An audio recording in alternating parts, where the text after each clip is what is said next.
Semangat pagi Bapak Yusuf dan teman-teman semuanya. Hari ini saya akan mempresentasikan proposal tugas akhir berjudul Produksi Silitol dengan Fermentasi Hidrolisat Enzimatik Tandan Kosong Kelapa Sawit atau TKKS menggunakan Debaryomyces hansenii dengan variasi pH. Dengan saya Rahma NIM 112180027. Outline penelitian kali ini dapat dilihat pada salindia. Pendahuluan, latar belakang dilakukannya penelitian ini adalah Indonesia sebagai negara yang mengekspor minyak sawit terbesar di dunia, tentu akan menghasilkan limbah produksi minyak sawit yang banyak pula, diantaranya 23% TKKS.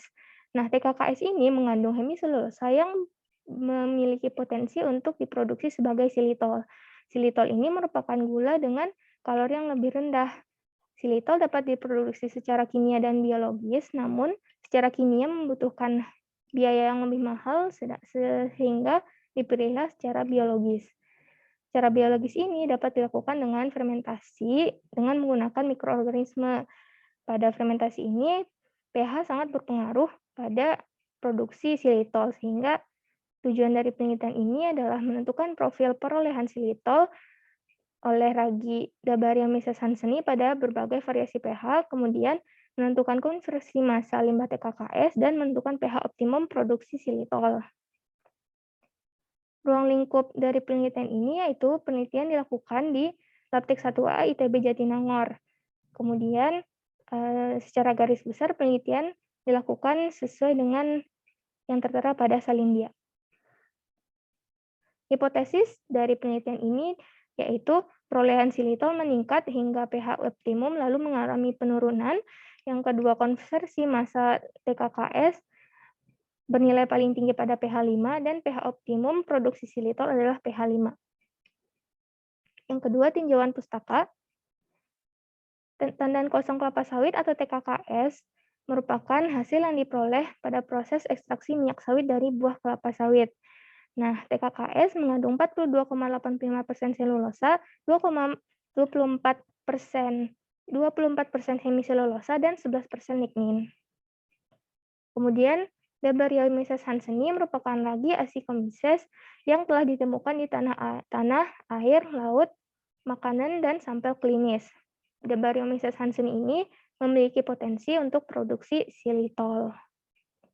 Kemudian silitol adalah alkohol gula 5 karbon yang memiliki kekuatan pemanis yang sebanding dengan sukrosa dan dapat dengan mudah dicerna dalam tubuh manusia tanpa melibatkan insulin.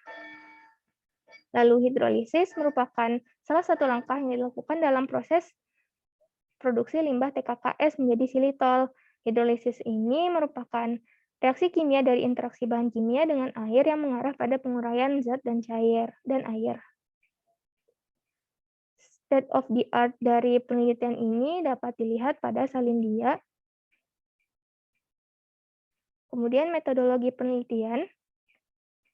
Tempat dan waktu penelitian yaitu Agustus 2021 hingga November 2021 di Labtek 1A Institut Teknologi Bandung. Bahan penelitian yang digunakan yaitu tandan kosong kelapa sawit, enzim selik HTEC2, dan inokulum Debaryomyces hansenii. TKKS diperoleh dari PTPN 8 Bogor dan selik HTEC2 dan inokulum Debaryomyces hansenii diperoleh dari Laboratorium Teknik Kimia ITB. Alat yang digunakan yaitu blender, rotary shaker inkubator, spektrofotometer, oven, dan autoclave. Berikut merupakan diagram alir penelitian yang dilakukan. Dan rancangan penelitian dapat dilihat pada salindia.